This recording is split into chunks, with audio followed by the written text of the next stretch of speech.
जय श्री कृष्णा। कैसे हैं आप सभी? आशा उम्मीद करता हूँ सभी लोग बेहतरीन ज़बरदस्त हो गए। दोस्तों, बहुत दिनों बाद मुलाकात हो रही है हमारी। मैंने एक सब्जेक्ट उठाया है, जैसा कि आपको पता है हमारा जीएस का चैनल है तो हम लोग इसमें जीएस ही कवर करते हैं। मैंने इसमें उठाया है केमिस्ट्री, जो कि RRB NTPC, RRB group D और अदर भी एग्ज़ाम को कवर करेगी। केमिस्ट्री में ऐसे पढ़ाऊँगा कि आज तक आपने कभी हिस्ट्री केमिस्ट्री पढ़ी ही नहीं होगी। केमिस्ट्री मतलब कि एकदम बेसिक से एकदम एडवांस तक। बहुत लोग बोलते हैं मुझे केमिकल रिएक्शंस और ये केमिस्ट्री कुछ समझ में नहीं आता है। मैं आपसे बता रहा हूँ कि आप एक बार मुझसे पढ़ के आप देखिए, मैं आपको बताऊंगा पहली क्लास से आपको इतना इंटरेस्ट आने लगेगा केमिस्ट्री में कि आप बोलेंगे कि वाह क्या लाजवाब सब्जेक्ट था ये। ठीक है, जैसा कि पता है कि मैंने बहुत शॉर्ट्स में ये लिखा है। ठीक है, मैंने इसको बहुत लेंथी, बहुत हाई बना के डेफिनेशन नहीं लिखी है। अगर आप ऐसे शॉर्ट नोट्स बनाएंगे तो मैं दावे के साथ और मैं हक के साथ कह सकता हूँ कि आप एग्ज़ाम में बहुत बेस्ट करके आएंगे। ठीक है, जैसा कि पता है कि केमिस्ट्री क्या है। पहली चीज़ तो बहुत लोगों को नहीं पता होती केमिस्ट्री है क्या। मिस्र देश का एक शब्द है कीमिया से केमिस्ट्री लिया गया है। ठीक है, मिस्र देश का एक शब्द है कीमिया, उससे केमिस्ट्री लिया गया है। ठीक है, उसके बाद बात करते हैं केमिकल प्रॉपर्टीज़। केमिस्ट्री में क्या है मेन? उसमें केमिस्ट्री में मेन सिर्फ दो चीज़ें हैं, एक है केमिकल प्रॉपर्टीज़, एक है फिजिकल प्रॉपर्टीज़, मतलब रासायनिक गुण और फिजिकल गुण। दोनों में अंतर क्या है मैं वो बताऊंगा आपको कैसे काम करते हैं। ठीक है, देखो जो सबसे पहले होती है केमिकल प्रॉपर्टीज, बहुत शॉर्ट्स में ले चल रहा हूँ तो आगे चल के और विस्तार में बताऊंगा। स्टार्टिंग है तो थोड़ा एकदम लो से। ठीक है, केमिकल प्रॉपर्टीज क्या होती हैं? रसायन, आप ये देख रहे हैं यहाँ पे, एक रासायनिक क्रिया दूसरी रासायनिक क्रिया को करती है उसे हम लोग बोलते हैं केमिकल प्रॉपर्टीज। ठीक है, जो एक रसायन होता है दूसरे से मिलके एक दूसरे से मिलके बनते हैं तो उसे क्या कहते हैं हम लोग? उसे हम लोग कहते हैं रासायनिक प्रॉपर्टीज, केमिकल प्रॉपर्टीज, रासायनिक गुण। ठीक है, फिर दूसरी चीज है फिजिकल प्रॉपर्टीज। फिजिकल प्रॉपर्टीज है रंग, अवस्था, गुण, संगठन, ठीक है, सुगंध, ये सारी चीजें जो बताती हैं वो होती हैं फिजिकल प्रॉपर्टीज। ठीक है, अब हम लोग इसके एग्जाम्पल जानेंगे कैसे काम करता है। ठीक है, हम लोग इसको देखेंगे, बिना एग्जाम्पल के आप लोग इसको समझ नहीं पाएंगे। दूसरी चीज़ ये है कि आप इसे पढ़िए, मैं इसके प्रीवियस ईयर क्वेश्चन आपको दिखाऊंगा कि कैसे कैसे एग्जाम में इनसे क्वेश्चन पूछता है, और बस छोटे छोटे से फैक्ट्स जो आपको नहीं पता रहते हैं मैं उनसे आपको रूबरू कराऊंगा। ठीक है, आप एग्जाम में बेस्ट करके आएंगे। तो नंबर 1 पर बात करते हैं केमिकल प्रॉपर्टीज। प्रो मतलब लिखा है प्रॉपर्टीज। ठीक है, दिख नहीं होगा, मैं यहाँ पे आ जाता हूँ। नंबर 1 पे है केमिकल प्रॉपर्टीज। ठीक है, अब देखो मैंने इसमें लिखा है 2H+O। मैंने क्या कहा था? दो रासायनिक क्रिया मिलके बनाएंगी 2HO। क्या बनेगा भाई? दो है हाइड्रोजन हमारे पास, हाइड्रोजन के कितने मॉलिक्यूल्स? 2 हैं। ठीक है, और ऑक्सीजन कितना है? 1 है। ठीक है, तो क्या बनेगा?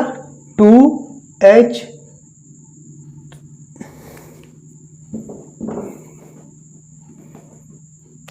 तो क्या बनेगा? H2O। क्या बन जाएगा? H2O किसका सूत्र है? जल का है। ठीक है, सबको पता होगा H2O किसका सूत्र है? जल का सूत्र है। तो 2H हाइड्रोजन के 2, ऑक्सीजन का 1, तो मिला के क्या बना? H2O। ठीक है, इसी तरह हम लोग बात करते हैं कार्बन। ठीक है, कार्बन का 1, ऑक्सीजन के 2 हैं। ठीक है, तो क्या बन जाएगा? CO2। राइटिंग पे न जाना, ठीक है, वो तो आपको पहले से पता है, राइटिंग मेरी अच्छी नहीं है, लेकिन कंटेंट में कोई भी कमी नहीं आएगी। मैं ये बता रहा हूँ, कंटेंट मतलब A1 पाएंगे आप लोग। ठीक है, तो ये हो गई हमारी केमिकल प्रॉपर्टीज। ठीक है, अब बात करते हैं फिजिकल प्रॉपर्टीज की। ठीक है, केमिकल में क्या हुआ? दो केमिकल रिएक्शंस आपस में मिलती हैं तो केमिकल प्रॉपर्टीज बनती हैं। ठीक है, अब फिजिकल प्रॉपर्टीज में क्या है कि जैसे पानी का रंग कैसा होता है? कोई कलर नुमा होता है या रंगहीन होता है? तो पानी का रंग कैसा होता है? पानी का रंग होता है रंगहीन। ठीक, सबको पता होगा, क्वेश्चन भी पूछ सकता है। पानी का रंग होता है, उसमें दे देगा सफेद, रंगहीन, काफी सारे ऑप्शन। तो पानी का रंग रंगहीन मतलब होता है, ठीक है, कोई भी रंग नहीं होता है। तो उसमें क्या है? पानी का रंग जो रंगहीन है वो क्या है? वो एक फिजिकल प्रॉपर्टीज है। ठीक है, मतलब वो एक भौतिक गुण है। ठीक है, फिर आगे देखते हैं। उसके बाद पहले तो H2O जल बन गया। ठीक है, फिर हम लोग फिजिकल प्रॉपर्टीज में आए। पानी का रंग रंगहीन होता है, वो एक भौतिक गुण है। ठीक है, अब उसके बाद बात करते हैं कि जैसे आपको पता होगा कोई जैसे तरल चीज है उसको ठोस बनाएंगे तो जो चेंजमेंट आएगा, ठीक है, या किसी ठोस को तरल बनाएंगे, जो उसमें चेंजमेंट आएगा उसको हम लोग क्या कहेंगे, उसको हम लोग कहेंगे फिजिकल प्रॉपर्टीज, ठीक है, मतलब भौतिक गुण, ठीक है। अब आगे देखते हैं इसमें। अब जैसे इसमें है H2O में, ठीक है, H2O में हम बात करते हैं, H2O में हम लोग बात करेंगे H2+O। मैंने बात की थी संगठन की, ठीक है। पहली चीज़ तो अवस्था मैंने बताया, अगर तरल से ठोस बन रहा है, ठीक है। रंग रंगहीन है, पानी का मैंने बताया यहाँ पे, पानी का रंग रंगहीन भौतिक है, ठीक है।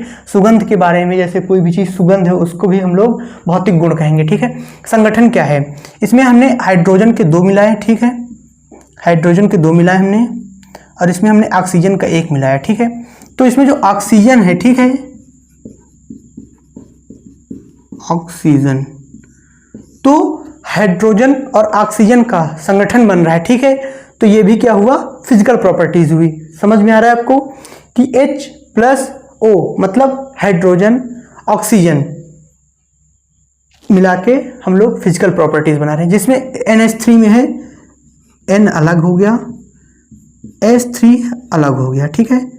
तो ये अमोनिया है, NH3 मतलब अमोनिया। तो इसमें नाइट्रोजन अलग हो गया और हाइड्रोजन अलग हो गया। तो ये क्या बना जाके, ये बना जाके अमोनिया, NH3, ठीक है। तो ये क्या हुआ जाके, ये भी हुआ जाके भौतिक गुण। अब आगे हम लोग बात करते हैं, कुछ फैक्ट्स हैं जो कि आपको बहुत अच्छे से समझ में आएंगे जब आप इन्हें पढ़ेंगे। बहुत छोटे छोटे से टॉपिक हैं।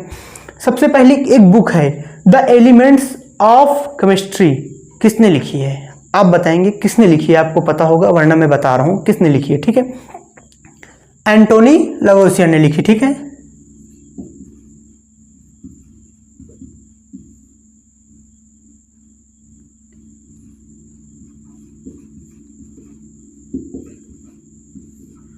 एंटोनी लवोसियर, ठीक है। हो सकता है इसमें थोड़ा स्पेलिंग का मिस्टेक हो, लेकिन नाम सुन लीजिए, एंटोनी लवोसियर, ठीक है।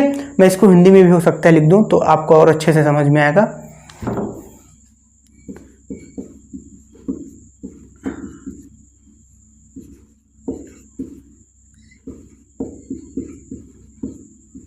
अब आपको क्लियर दिख रहा होगा, ठीक है। अब उसके बाद एंटोनी लवोसियर को केमिस्ट्री का जनक या केमिस्ट्री का पिता किसे कहते हैं, एंटोनी लवोसियर को कहते हैं, ठीक है। फादर ऑफ केमिस्ट्री किसे कहते हैं, एंटोनी लवोसियर को कहते हैं। आधुनिक केमिस्ट्री के जन्मदाता कौन है, यही, चाहे आधुनिक पूछे या कुछ भी पूछे, हमेशा इनका ही नाम आएगा, एंटोनी लवोसियर का, ठीक है। अब आगे बात करते हैं 1789 में एक नियम आया था, द्रव्यमान संरक्षण का नियम। पता होगा द्रव्यमान संरक्षण का नियम किसने दिया, बताएंगे। Law of conservation of mass, law of conservation of mass, English में बोलेंगे law of conservation of mass, Hindi में द्रव्यमान संरक्षण का नियम किसने दिया था, एंटोनी लवोसियर ने दिया था। कब दिया था, 1789 में दिया था, ठीक है। अब CO2 को आइसोलेट किसने किया था, आइसोलेट मतलब होता है पृथक्करण, ठीक है, मतलब अलग करना, CO2 को पृथक्करण करना, CO2 का पृथक्करण करना, किसने किया था इसको। फिर उसके बाद O2 को किसने पृथक्करण किया, ऑक्सीजन को किसने अलग किया, आइसोलेट किया, पृथक्करण किया।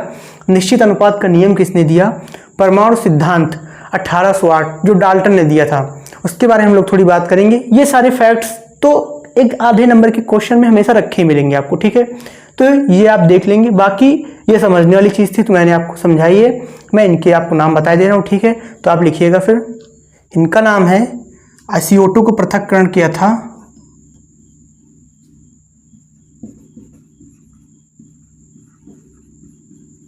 जोसेफ ब्लैक ने, ठीक है। अब O2 किसने पृथक्करण किया, O2 का पृथक्करण किया था प्रिस्टले, आपने नाम सुना होगा। O2 का पृथक्करण करने वाले कौन थे, प्रिस्टले थे, ठीक है। हिंदी में लिख देता हूं प्रिस्टले, ठीक है।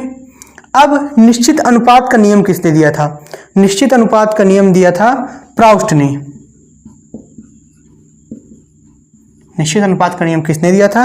निश्चित अनुपात का नियम दिया था प्राउस्ट ने। इंग्लिश में लिख देता हूँ PROUST, ठीक है, प्राउस्ट ने।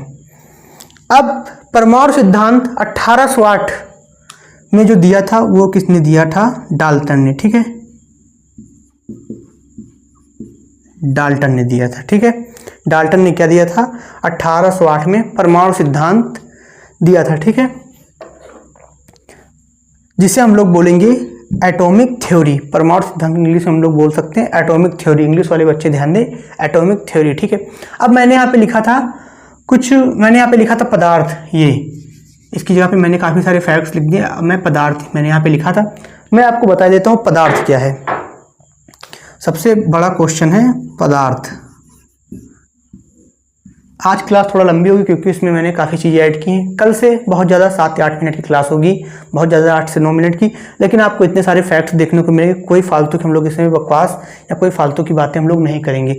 मेरा ध्यान रहेगा कि सिर्फ हम लोग इसमें अपने कॉन्सेप्ट रखें और अपनी बात आप तक पहुँचाएँ, ठीक है। तो पदार्थ क्या है? हमारे आसपास की जो वस्तुएँ हैं, जैसे ये मार्कर है, ये डस्टर है, ये सारे पदार्थ हैं। अगर ये जगह घेर रहे हैं, अगर इनका द्रव्यमान है, तो ये पदार्थ हैं, ठीक है। एग्जाम्पल के तौर पे जैसे मैं लिख देता हूँ, एग्जाम्पल के तौर पे चाय हो गया, मैं हो गया, मैं स्वयं, उसके बाद मार्कर हो गया, ये बोर्ड हो गया, ये जो कैमरा लगा है ये हो गया, माइक हो गया, ठीक। ये सारी चीज़ें आप हो गए जो आप देख रहे हैं, ये सारी चीज़ें पदार्थ हैं, ठीक है। अब हम लोग इसकी कुछ 4-5 इसके गुण है पदार्थ के, हम लोग वो जान लेते हैं। पदार्थ छोटे छोटे कणों से मिलकर बना होता है। जो डस्टर है यह छोटे छोटे कणों से मिलकर बना होता है, और जो कण हैं इसके सारे कण गतिशील होते हैं, ठीक है। जो सारे कण हैं इसके सारे कण गतिशील होते हैं, ठीक है। और इन छोटे कणों को हम लोग परमाणु कहते हैं, जो ये छोटे छोटे कणों से मिलकर बना होता है, ठीक। इन कणों को हम लोग परमाणु कहते हैं। ये सारे कण गति हमेशा करते रहते हैं, ठीक, गतिशील रहते हैं। और एक लास्ट पॉइंट आता है, ये एक दूसरे को आकर्षित करते हैं। जैसे कण होते हैं, इसके अंदर जितने भी छोटे छोटे पार्टिकल्स कण हैं वो एक दूसरे को आकर्षित कर रहे हैं, हमेशा गति कर रहे हैं, ठीक है। तो ये पदार्थ के कुछ गुण हो गए जो मैंने आपको बताया, ठीक है। अगली क्लास हम लोग कल करेंगे और हम लोग डेली क्लास करेंगे। आपको बस देखना है, बस इस पर मैं कुछ दिन बाद इसमें क्वेश्चन की सीरीज चलाऊंगा जो कि वो पेन टैब से चलेगी, क्योंकि बोर्ड पे क्वेश्चंस कराना आसान नहीं है। अभी मैं आरआरबी एनटीपीसी के 40 क्वेश्चन प्रीवियस ईयर जो अभी हुए हैं, जितने भी सेट्स हुए हैं जीएस के, मैं उनमें सिर्फ करंट के क्वेश्चन हटा के मैं उसमें सिर्फ जीएस, पॉलिटी हो गया हमारा, हिस्ट्री हो गया, ज्योग्राफी हो गया, साइंस हो गया, सारे क्वेश्चन मैं पेन टैब से पीडीएफ बना के मैं आपको कराऊंगा, ताकि आपका कोई भी क्वेश्चन उनसे बाहर ना जाए, ठीक है। तो मिलते हैं, बाय बाय, जय श्री कृष्णा, जय हिंद।